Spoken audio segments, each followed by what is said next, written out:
ओम शांति। सुनते हैं 4 मार्च 1969 को चले हुए अव्यक्त बाप दादा के महावाक्यों का मंथन। होली के शुभ अवसर पर मुरली चली है।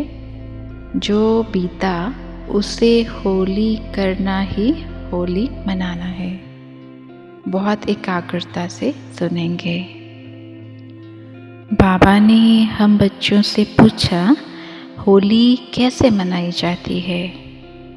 होली मनाने आती है? होली में कई बातें करनी होती हैं।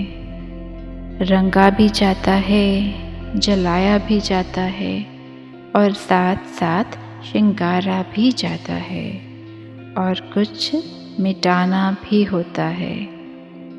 जलाना क्या है, मिटाना क्या है, रंगना क्या है और श्रृंगारना क्या है?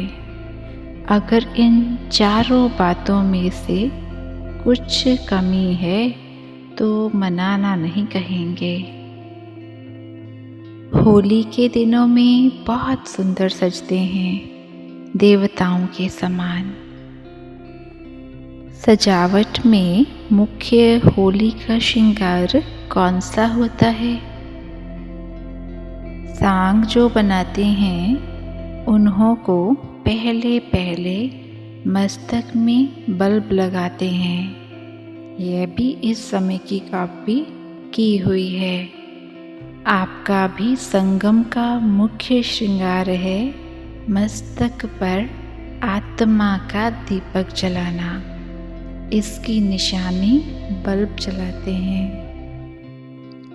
होली जो कुछ हुआ वह हो गया, हो लिया। जो सीन हुई हो ली, अर्थात बीत चुकी। वर्तमान समय जो पॉइंट ध्यान में रखनी है वह है यह होली की, अर्थात ड्रामा के ढाल की। जब ऐसे मजबूत होंगे तब वह रंग भी पक्का लग सकेगा। पक्का रंग लगने के लिए हर वक्त सोचो, होली जो बीता हो ही गया।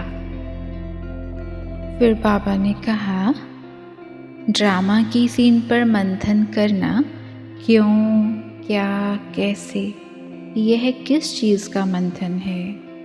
दही को जब मंथन किया जाता है तब मक्खन निकलता है। अगर पानी को मंथन करेंगे तो क्या निकलेगा? कुछ भी नहीं। रिजल्ट में यही होगा, एक तो थकावट, दूसरा टाइम वेस्ट। इसलिए वह हुआ पानी का मंथन। ऐसा मंथन करने के बजाय ज्ञान का मंथन करना है। फिर बाबा ने कहा, साकार रूप में लास्ट दिनों में सर्विस की मुख्य युक्ति कौन सी सुनाई थी? घेराव डालना। बाबा ने कहा, डबल घेराव डालना है। एक तो वाणी द्वारा सर्विस का, दूसरा अव्यक्त आकर्षण का। यह ऐसा घेराव डालना है जो खुद ना उससे निकल सके, ना दूसरे निकल सकें। अपने अव्यक्त आकर्षण से उन्हों को घायल करना, यह है घेराव डालना। फिर बाबा ने कहा, अपने को आप ही ज़्यादा से ज़्यादा सर्विस के बंधन में बांधना चाहिए। इस एक बंधन से ही अनेक बंधन मिट जाते हैं। अपने को खुद ईश्वरीय सेवा में लगाना चाहिए, औरों के कहने से नहीं। क्योंकि जिसने कहा अथवा प्रेरणा दी उनकी भाईवारी हो जाती है, आधा फल मिलेगा। दुकान में अगर 2 भाईवार साझीदार हो तो बंटवारा हो जाता है ना। एक है तो वह मालिक हो रहता है, स्वयं ही मालिक बन करके करते हैं तो सारी मलकियत के अधिकारी बन जाते हैं। फिर बाबा ने कहा, हर एक को मालिक बनकर करना है, लेकिन मालिकपने के साथ साथ बालकपन भी पूरा होना चाहिए। जो मालिक और बालक दोनों रीति से चलने वाला होगा, उनकी मुख्य परख यह होगी, एक तो निर्मानता होगी, उसके साथ निरहंकारी, निर्माण और साथ साथ प्रेम स्वरूप। यह चारों ही बातें उनके हर चलन से देखने में आएंगी। अगर चारों में से कोई भी कम है तो कुछ स्टेज की कमी है। फिर बाबा ने कहा, वतन में आज होली कैसे खेली मालूम है? तो जब संदेशियाँ वतन में आई तो साकार को छिपा दिया।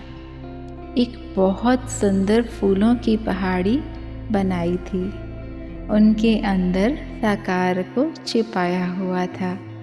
दूर से देखने में तो पहाड़ी ही नजर आती थी। बहुत ढूंढा, देखने में ही नहीं आया। फिर अचानक ही जैसे छुपने का खेल करते हैं ना, ऐसा खेल देखा।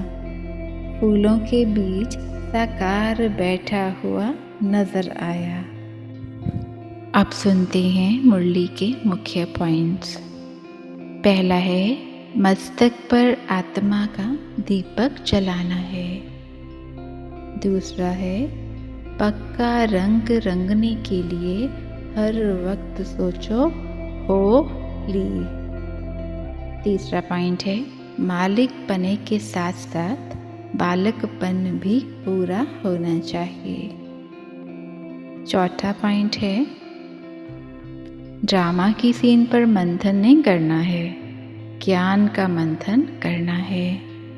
पांचवा पॉइंट है, अपने को आपे ही ज़्यादा में ज़्यादा सर्विस के बंधन में बांधना है।